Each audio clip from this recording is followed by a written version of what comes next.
Saudara, penulisan ulang sejarah menimbulkan perdebatan. Sejumlah pihak mendukung asal tidak menghilangkan sejarah yang pernah ada, meskipun kelam sekalipun. Di sisi lain ada juga yang mempertanyakan urgensi penulisan sejarah ulang.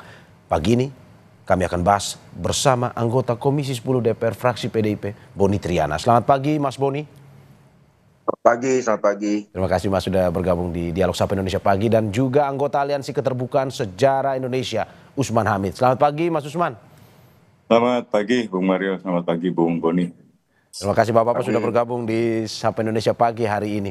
Saya ke Mas Boni terlebih dahulu. Mas Boni, ini dalam pembahasan Komisi 10 DPR dan Kementerian Kebudayaan, apa alasan dilakukannya penulis ulang sejarah ini yang sebenarnya menjadi pertanyaan besar? Apa urgensinya? Apa sebenarnya tujuan?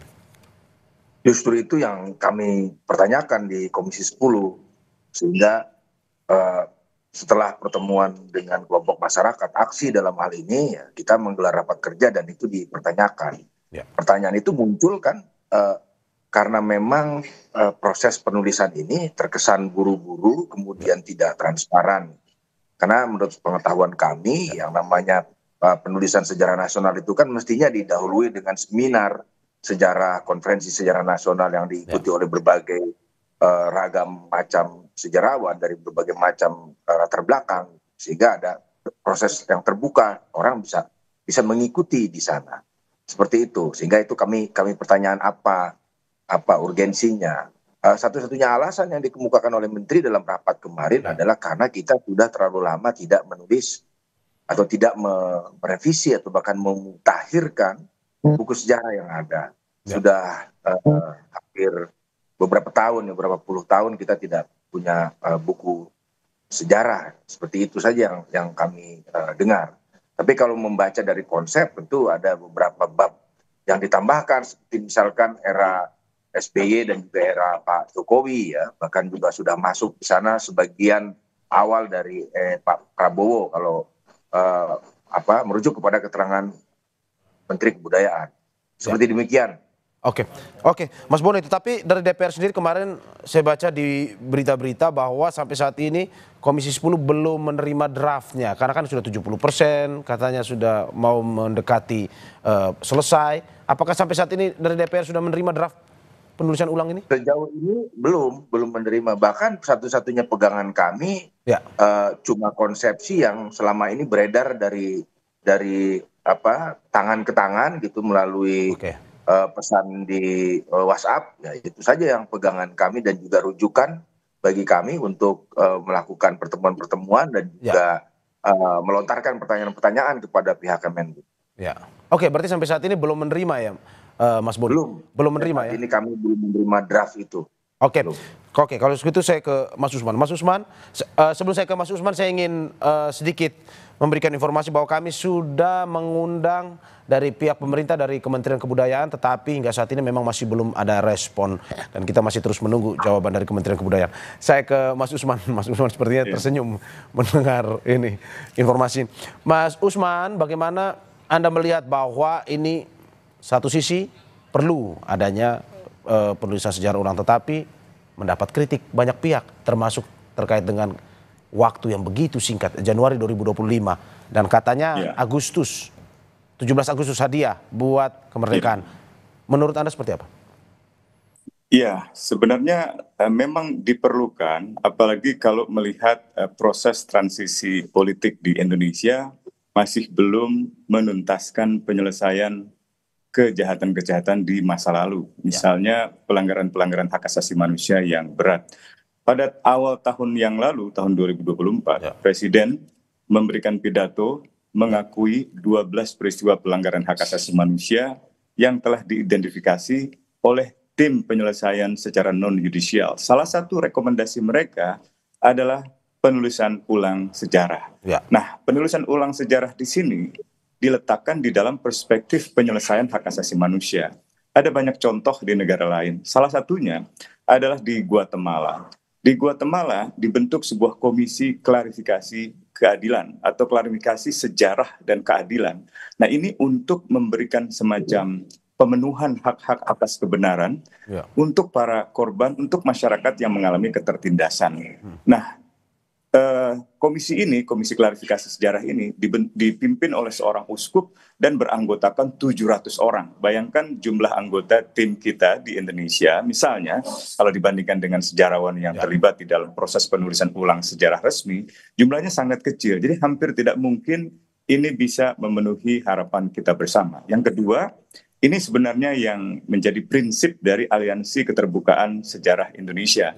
Dan prinsip ini justru dianggap oleh Direktur Museum dan Kebudayaan sebagai sikap-sikap yang sesat atau radikal. Makanya tadi saya tersenyum sebenarnya. Nah, prinsip ini adalah prinsip bahwa sebaiknya tidak ada sejarah resmi. Sebab kalau ada sejarah resmi, seolah-olah siapapun yang akan menulis sejarah yang tidak resmi akan rentan dianggap menyimpang, dianggap sesat, dan bahkan dikriminalisasi gitu. Entah itu dengan misalnya hukum pidana atau hukum-hukum lain yang menganggapnya sebagai tindakan subversif gitu. Berarti menurut Anda tidak ada sejarah tunggal ya? Tidak boleh ada sejarah tunggal. Kalau ada sejarah tunggal, misalnya begini, tahun 80-an pemerintah Orde Baru menerapkan azas tunggal Pancasila. Sejumlah organisasi keagamaan memberikan penolakan, sikap-sikap kritis. Dan akibatnya adalah dua peristiwa besar pelanggaran hak asasi manusia. Yang pertama adalah peristiwa Tanjung Priuk tahun 84, dan yang kedua adalah peristiwa di Talang Sari tahun 89. Jangan sampai peristiwa itu berulang lagi di masa yang akan datang. Dan yang jauh lebih penting sebenarnya adalah kejujuran kita di dalam melihat masa lalu. Saya melihat draft yang disusun oleh Kementerian Kebudayaan, dari mulai 30 halaman yang pertama maupun juga draft yang beberapa hari terakhir ini beredar, terlalu ambisius, ingin meletakkan sejarah sampai ke masa-masa prasejarah gitu ya, sejarah. Mas Usman, berarti berbeda dengan DPR. DPR belum menerima, tetapi dari Mas Usman dan kawan-kawan di aksi sudah menerima draft tersebut ya? Menerima dalam arti di bawah tangan begitu, bukan sesuatu yang diumum. Ya, seharusnya pemerintah, khususnya Kementerian Kebudayaan, mengumumkan naskahnya secara resmi di website atau di situs internet dari Kementerian Kebudayaan. Jangan sampai polemik RUU TNI kembali terulang, naskahnya tidak pernah diumumkan, lalu ada perdebatan seolah-olah kritik dari masyarakat merujuk pada dokumen yang berbeda dengan apa yang dibahas dalam dokumen di DPR. Jadi saya kira Kementerian Kebudayaan perlulah kiranya memberikan keterbukaan, memberikan transparansi di dalam proses penulisan sejarah ini. Tetapi kami secara prinsip pada awalnya menolak adanya sejarah resmi. Oke, Mas, sebelum saya ke Mas Boni, Mas Usman, bagaimana setelah melihat draft tersebut? Apakah memang yang ingin dipertegas dalam penulisan sejarah ulang ini terkait dengan ini merevisi narasi yang sudah ada, penambahan materi sejarah baru, atau sebenarnya pelurusan sejarah yang ada di dalam situ, atau sebenarnya mencakup ketiga-tiganya?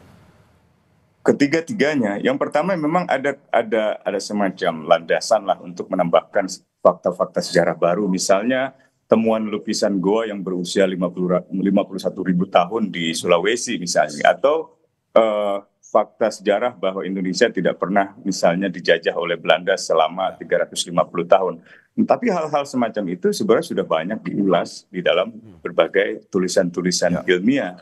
Nah, yang saya khawatirkan adalah wacana di dalam naskah tersebut untuk mengedepankan identitas nasional, menghapuskan misalnya perspektif kolonial, tetapi dengan suatu kecenderungan yang ingin mengagung-agungkan identitas kebangsaan di dalam sejarah masa lalu. Nah, kalau itu yang hanya mau dilakukan, yaitu glorifikasi kejayaan bangsa di masa lalu, saya khawatir kita akan mengarah pada pemerintahan yang fasis seperti di Italia di era Mussolini, atau di Spanyol di era Franco, atau di Jerman di era Hitler, di mana sejarah itu ditunggalkan, sejarah itu didasarkan pada kebanggaan yang berlebihan pada bangsa, pada identitas diri, kalau di Jerman pada ras Arya gitu, sehingga meniadakan prinsip-prinsip perlindungan individu hak asasi manusia. Nah, perspektif ini saya kira yang harus dikoreksi, jangan sampai timbul nasionalisme yang agresif sebagaimana yang terjadi di dalam negara-negara dengan sistem politik fasis. Oke, saya ke Mas Boni. Mas Boni, bagaimana DPR melihat Januari, katanya akan diumumkan di Agustus, 17 Agustus 2025, hanya dalam beberapa bulan. Dari DPR sendiri melihat apakah memang ini terlalu terburu-buru sehingga mungkin saja ada metodologi yang mungkin dilewatkan ataupun juga tidak dimasukkan dalam penulisan ulang ini, atau bagaimana sebenarnya?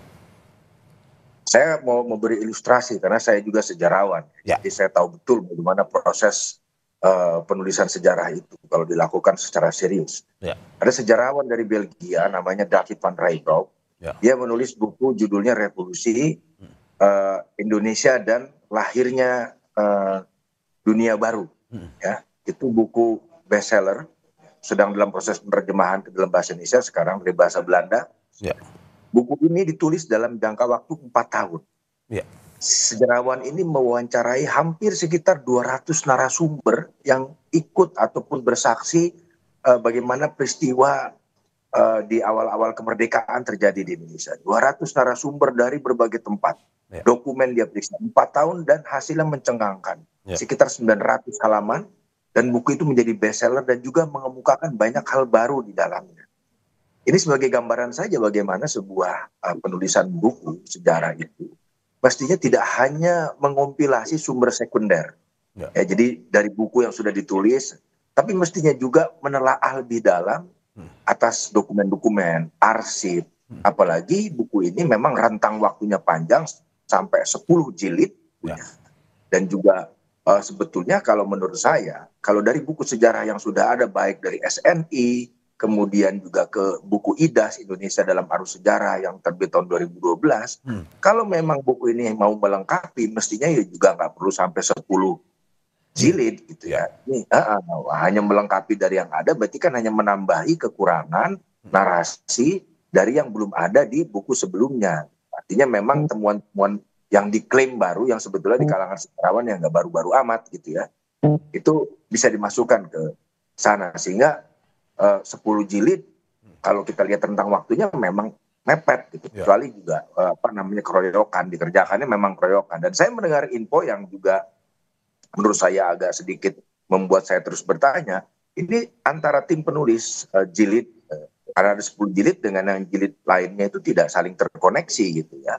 Jadi seperti otonom, masing-masing bekerja seperti di buru-buru waktu, dan juga ada tor yang dibuat, jadi seperti top down gitu. Jadi teman-teman sejarawan ini seperti dikasih orderan untuk menulis ini dan itu gitu ya.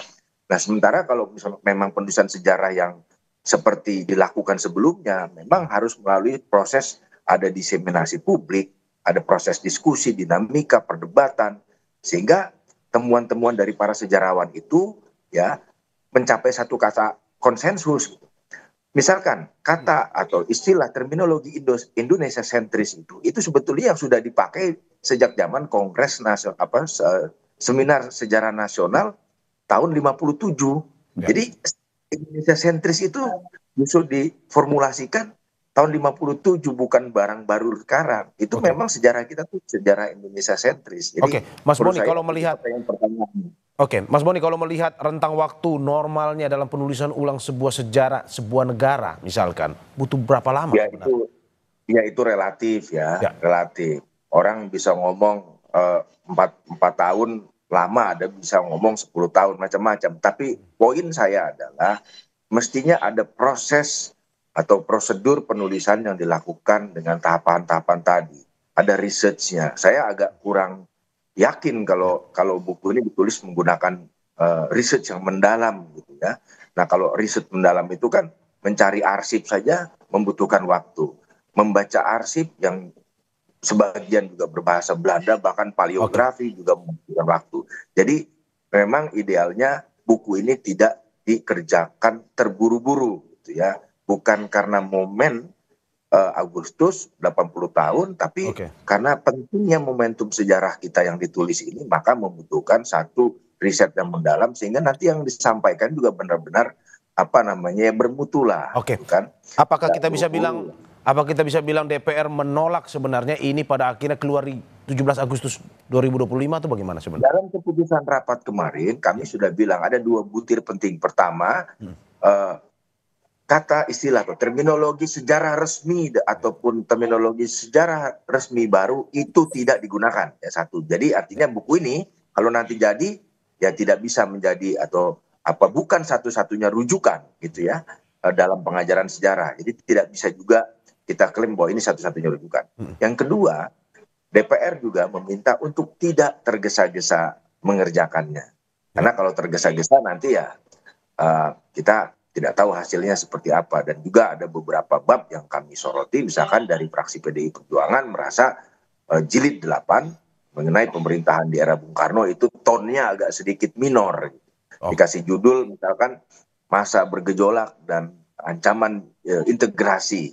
Itu seolah-olah itu masa di mana penuh gejolak dan ancaman aja, tidak ada achievementnya, tidak ada pencapaian. Padahal pada masa Bung Karno kita tahu kita sebagai sebuah bangsa dihargai di regional maupun internasional karena Asia Afrika, karena penyelenggaraan Asian Games, macam-macam lah. Saya pikir itu mestinya jadi titik tekan dan juga fokus di jilid ini, dan itu menjadi perhatian kami bersama di PDI Perjuangan.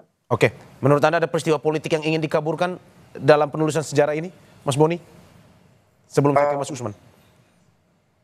Kalau misalkan kita melihat susunan outline yang beredar, gitu, sepertinya ada peristiwa yang ingin tonnya itu agak sedikit diabaikan, entah mungkin menghindari kontroversi atau entah mungkin karena tidak ingin menciptakan kegaduhan, saya nggak tahu. Tapi intinya begini, sejarah menurut saya justru harus bisa membuka peristiwa sepahit apapun. Karena dengan itu kita belajar sebagai bangsa. Kalau kita hanya mengglorifikasi, itu nanti punya potensi narasi ini akan menjadi narasi sejarah yang chauvinistik. Itu ya, hanya mengagung-agungkan masa lalu, kemudian membagus-baguskan, tapi peristiwa-peristiwa salah satunya yang tadi Mas Usman bilang tentang kejahatan kemanusiaan kita tidak akan belajar. Artinya siklus kejahatan, siklus kekerasan di mana seringkali juga negara terlibat akan terus berulang di masa yang akan datang. Nah, itu yang kita harus hindari. Oke, saya ke Mas Usman. Mas Usman, Ketua Aksi Marzuki Darusman di DPR bilang tindakan menulis sejarah itu merupakan cara halus pemerintah untuk mengontrol pemikiran rakyat dan memonopoli kebenaran atas sejarah bangsa. Apa sebenarnya mau disampaikan oleh Aksi dengan pernyataan? Yang mau disampaikan jelas dari Pak Marzuki Darusman adalah penolakan atas rencana penulisan sejarah resmi. Jadi seharusnya identifikasi terhadap identitas kebangsaan, terhadap sejarah di masa lalu, tidaklah dikemas secara tunggal atau diseragamkan gitu ya. Apalagi sampai menempatkan versi sejarah lain nanti seolah-olah tidak resmi atau seolah-olah ilegal. Dan karena itu akan membuka peluang bagi otoritarianisme baru atas nama kebenaran sejarah versi pemerintah gitu. Jadi karena itulah saya kira Aksi menolak rencana pemerintah untuk melakukan penulisan ulang sejarah resmi versi Agustus 2025 itu. Dan sebagai satu jalan penyelesaian, kami usulkan agar pemerintah mengintegrasikan penulisan ulang sejarah itu di dalam perspektif penyelesaian pelanggaran HAM. Sehingga bisa mengambil pelajaran dari masa lalu. Kan masa lalu kita bukan hanya tentang kejayaan, tapi juga tentang kekalahan, tentang kesalahan, tentang masa-masa yang kelam di mana kita perlu belajar. Misalnya di tahun 65 ada begitu banyak orang dituduh komunis dan dibangun kebencian pada komunis sehingga timbul begitu banyak pembunuhan massal tanpa ada pertanggungjawaban hukum atau diskriminasi terhadap orang-orang Hokkien, terhadap orang-orang Tionghoa yang berujung pada kerusuhan rasial terhadap perempuan, perkosaan rasial di tahun 98 gitu.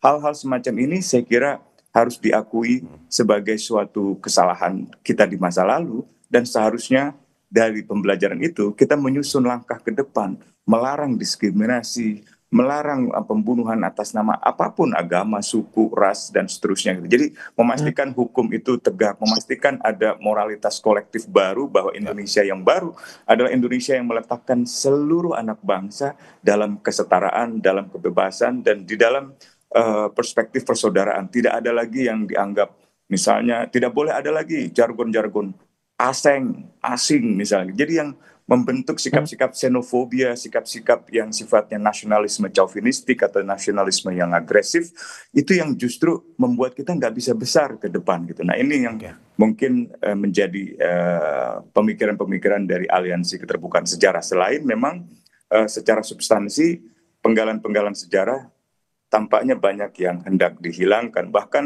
narasi tentang Kongres Perempuan Indonesia pada tahun 1928 itu tidak muncul gitu. Nah, gerakan mahasiswa, gerakan misalnya perempuan di tahun 97, 98 yang berujung dengan penculikan, penghilangan, atau misalnya kerusuhan yang membakar anak-anak miskin kota, atau misalnya penembakan mahasiswa di Trisakti, di Semanggi, itu saya kira belum mendapat perhatian yang cukup. Jadi lagi-lagi kalau sejarah ini ingin ditulis dengan cara yang kredibel dan penuh integritas, sebaiknya pastikan partisipasi masyarakat, partisipasi korban untuk bertutur, untuk bercerita tentang pengalaman masa lalu. Bukan hanya di masa Orde Baru tentu saja, bahkan sampai di era kolonial ada Pak Jeffrey Pondah yang berkali-kali bolak-balik Belanda untuk meminta keadilan atas peristiwa pembunuhan massal di Rawagede misalnya gitu, dan di banyak penggalan sejarah lainnya di Indonesia. Jadi saya kira sejarah masa lalu bukanlah sejarah tentang para aktor-aktor di tingkat elit, di tingkat diskursus saja, tapi adalah cerita tentang masyarakat di tingkat konkursus, di tingkat bawah, di tingkat akar rumput. Itu yang juga perlu mendapat perhatian dari negara.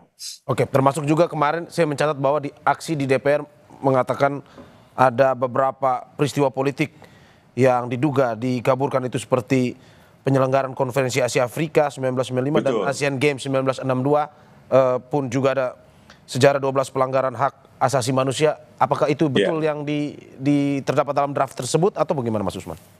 Betul sekali. Konferensi Asia Afrika tampaknya kurang mendapat perhatian di dalam, paling tidak di dalam naskah yang sudah kami bisa baca saat ini, meskipun dari tangan tidak resmi gitu. Padahal konferensi Asia Afrika itu sangat penting untuk meletakkan bagaimana nilai-nilai kebangsaan Indonesia itu diletakkan di dalam cakrawala global, di dalam kosmopolitanisme global. Kita bukan hanya ingin membangun Indonesia yang bermartabat, tapi dunia yang bermartabat. Kita bukan hanya ingin membangun ekonomi yang bebas dari eksploitasi kapital, tapi juga ekonomi dunia yang lebih adil misalnya. Kita bukan hanya ingin membangun gerakan di Asia, apalagi di ASEAN saja, di Asia Tenggara, tapi di Asia, termasuk India, misalnya termasuk Australia atau bangsa-bangsa di Melanesia, dan juga di Afrika, yang ketika itu memang terjajah gitu. Jadi perspektif pasca kolonial atau perspektif yang ingin dikeletakkan oleh pemerintah Indonesia saat ini dalam sejarah, sebaiknya tidak hanya menempatkan sejarah seolah-olah ada di ruang Indonesia sendiri, ada di ruang kosong. Padahal Indonesia tidak bisa dipisahkan dalam sejarah dunia gitu. Nah, ada beberapa penggalan sejarah lain yang juga tidak tampak di dalam naskah awal. Karena itu kami memiliki banyak sekali. Oke. Saya ke Mas Boni.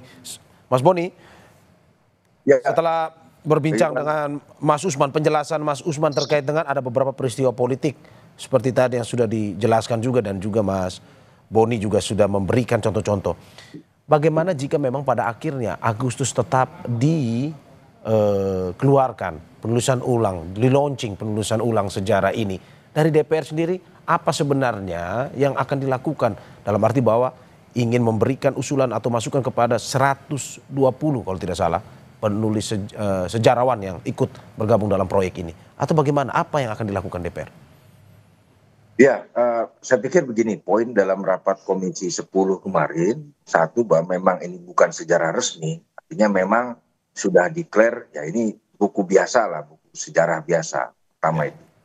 Yang kedua, apabila tetap terbit, janji menteri sebetulnya nanti ketika draft ini akan mencapai 70-80% akan dibuka ke publik. Akan ada sebuah acara. Kabarnya begitu ya, sedang dikejar sebetulnya. Kita akan tunggu janjinya menteri ini sampai mana. Tapi kalau melihat dari konsep yang beredar, tentu kelompok aksi sudah memberikan masukan. Ada banyak sejarawan yang juga tidak ada di dalam tim penulisan memberi masukan. Mestinya Kementerian Kebudayaan mendengarkan masukan-masukan itu, bukan kemudian label sesat, radikal, bid'ah segala macam itu yang kemarin terjadi, tapi sudah meminta maaf menterinya. Nah, masukan-masukan ini mestinya ke dalam buku ini ada, gitu. Jadi didengarkan. Tuh. Yang berikutnya adalah, menurut saya yang lebih penting dari penulisan sejarah ini justru bukan sejarah resmi, official history atau sejarah yang kemudian punya tendensi monotafsir, tafsir tunggal. Tapi yang lebih penting menurut saya bagaimana mendorong partisipasi publik dalam sejarah atau istilah yang ada di dalam bidang sejarah itu sejarah publik. Ya. Karena sejarah publik ini lebih partisipatoris, lebih emansipatoris, lebih banyak melibatkan publik untuk terlibat dalam kegiatan di museum, Ya. di ruang-ruang publik sehingga mereka merasa terlibatkan dan merasa memiliki dengan sejarahnya sejarah bangsanya sendiri. Jadi bukan satu sejarah yang sifatnya top down sebagaimana ditunjukkan oleh tim penulisan sejarah resmi ini. Kita memang membutuhkan rujukan untuk pelajaran sejarah. Tentu itu satu hal yang nggak bisa kita pungkiri. Ya. Tapi bagaimana rujukan pengajaran sejarah di sekolah ini pun mestinya memenuhi kaidah-kaidah standarisasi penulisan sejarah. Kenapa kemudian kami menolak istilah sejarah resmi misalkan? Sementara itu tim ya dalam hal ini editor tim penulisnya sudah mengatakan bahwa proyek penelitian ini menggunakan standar metodologi yang ketat. Jadi seperti contradictio inter minnis. Di satu sisi menggunakan istilah sejarah resmi, di sisi lain juga menggunakan klaim metodologi ketat. Karena metodologi dalam ilmu sejarah sebagaimana metodologi dalam ilmu-ilmu lainnya itu tidak berurusan dengan resmi atau tidak resmi. Tapi kebenaran yang mestinya ilmiah, kebenaran yang mungkin suatu saat bisa dibantah lagi. Ya. Nah, ketika nanti sejarah ini menjadi sejarah resmi, tunggal, versi penguasa, ketika ada temuan-temuan dari sejarawan, dan sampai hari ini pun begitu banyak karya-karya sejarawan dari universitas, dia kemudian tidak punya keleluasaan untuk mengoreksi itu karena sudah terlanjur nanti diberikan kepada anak sekolah menjadi soal dalam ujian CPNS misalkan. Nah ini yang kita harus hindari sehingga kalau sudah diakui bahwa ini bukan sejarah resmi atau official history, maka mestinya itu bisa terbuka terhadap versi-versi lain kalau nanti kelak di kemudian hari ada temuan-temuan penelitian sejarah yang baru gitu seperti itu sikap kami, alasan kami di Komisi 10 mengapa menolak meminta kepada Kementerian Kebudayaan untuk tidak menggunakan istilah sejarah resmi atau bahkan sejarah resmi baru seperti itu.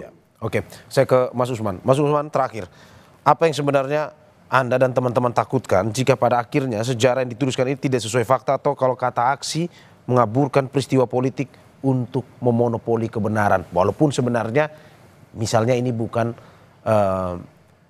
sumber tunggal misalkan. Apa yang sebenarnya ditakutkan? Ya itu, mengaburkan peristiwa-peristiwa politik yang penting dan dengan demikian nantinya mengaburkan kebenaran sejarah. Dan yang kedua, membodohi generasi muda. Saya kira guru-guru sejarah yang bertugas selama masa reformasi berkali-kali mengalami kebingungan karena ada versi-versi sejarah yang berulang kali direvisi. Dan seolah hanya menjadi rujukan yang tunggal. Padahal guru-guru sejarah itu kan memiliki referensi yang begitu beragam. Dan mungkin sebaiknya anggaran untuk misalnya penulisan ulang sejarah ini diberikan saja kepada para guru sejarah itu untuk mengembangkan metode pengajaran yang lebih kreatif, yang lebih misalnya menarik buat anak-anak didik kita gitu. Nah, kalau dikemas lagi di dalam sebuah sejarah yang tunggal, sejarah yang resmi, yang tafsirnya hanya tafsir dari penguasa, seperti misalnya buku peristiwa penumpasan G30 SPKI versi negara di tahun 80-an, itu berakibat siapapun yang menceritakan versi sejarah yang berbeda, itu bisa dikriminalisasi, bisa dituduh komunis, bisa dituduh PKI gitu. Sama seperti aksi baru menyampaikan pandangan di forum resmi loh, di DPR, di Komisi 10, dituduh sesat, dituduh bid'ah, dituduh radikal. Itu stigma-stigma yang saya kira sebaiknya dihindari gitu. Jadi kalau kita mau membangun masyarakat yang demokratis, maka perbedaan-perbedaan pandangan itu harus dihargai dan itu adalah kewajiban pemerintah, kewajiban negara, terutama pemerintah untuk memastikan bahwa masyarakat bisa mencari informasi, menyebarkan informasi sesuai dengan yang memang mereka yakini gitu. Dan dalam hal ini tentu kaitannya dengan sejarah gitu. Dan jauh lebih penting lagi, sebenarnya kontribusi besar yang diharapkan dari penulisan ulang sejarah ini apa? Kalau tidak memberi sumbangsih pada kebenaran sejarah, tidak memberi sumbangsih pada usaha-usaha untuk mendapatkan keadilan bagi mereka yang terluka di masa lalu, untuk apa gitu? Kalau hanya untuk kebanggaan diri, untuk kebanggaan sebagai bangsa, saya kira kebanggaan yang berlebihan semacam itu justru menutupi kita Oke. dari kemampuan kita untuk melihat sisi kelam kita, sisi kelam di masa lalu yang Oke. sebenarnya kalau kita akui secara jujur, kita bisa memperbaikinya gitu. Tidak akan ada lagi daerah operasi militer di Aceh, seperti yang sekarang ini berlaku Oke. di Papua. Hampir tiap hari kita mendengar orang terbunuh di Papua. Itu hal-hal yang terjadi karena kita nggak pernah belajar dari sejarah daerah operasi militer di Aceh, di Papua, di Timor Timur, yang itu semua tidak ada di dalam naskah awal Oke. penulisan ulang sejarah saat ini. Oke, dan kita harapkan apa yang disampaikan pada pagi hari ini juga memberikan masukan terkait dengan penulisan sejarah ulang Indonesia sehingga komprehensif dan Terima tidak kasih. seperti yang ditakutkan mengaburkan peristiwa-peristiwa penting lainnya. Terima kasih anggota Komisi 10 DPR fraksi PDIP Boni Triana dan juga anggota Aliansi Keterbukaan Sejarah Indonesia Usman Hamid. Terima kasih Bapak-bapak, sehat selalu. Terima kasih Bung Mario, Bung Boni. Selamat pagi. Terima kasih, Mas